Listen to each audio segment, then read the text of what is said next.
Страсбург 1518 жыл қорқынышты түске айналған жаз бәрі бір әйелден басталды.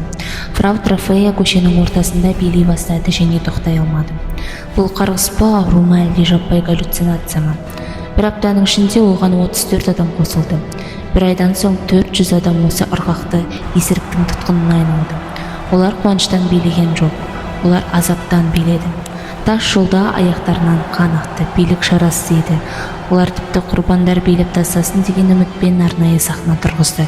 Кейбіреулер бұл Қарабидай нанындағы саңырауқұлақтың LSD сияқты әсер ететін улану дейді.